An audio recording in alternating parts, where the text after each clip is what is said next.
get back in Nod at Madel, nare-reguluhan natin ng Mary Mary Makeover.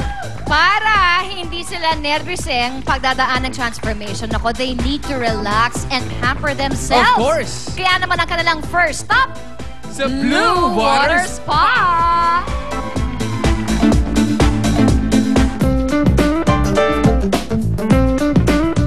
Fit for a king, fit for a queen. Ang pampering at relaxation na binigay kina Nod at Madel. Very happy kasi first time lahat mangyayari sa buhay ko. Kasi syempre yung budget, sa family mo muna unahin, sa food, sa mga bata, yun. Sobrang saya kasi first time to na magkasama kami ni Mrs. sa ganitong spa.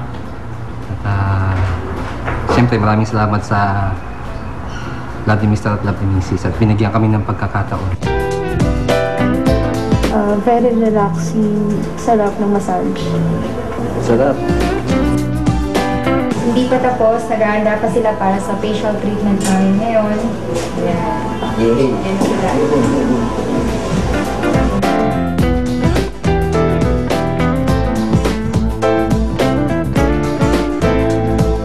May facial na, may Swedish massage pa. O diba, rejuvenated ang dalawa paglabas nila ng spa.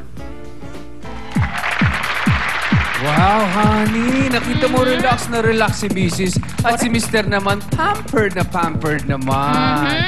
Susunod na mamaya ang kanilang session sa salon at pagsha-shopping ng damit. Aba! Wow! Makikita natin lahat yan sa babalik na Love ni Mr. Love ni Mrs. Love ni Mr. Love ni Mrs. Ginupitan ang buhok ko kasi mahaba siya tsaka kinky.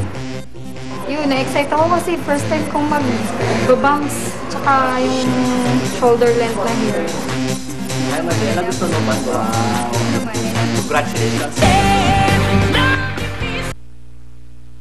Ito mga gusto namin. Maraming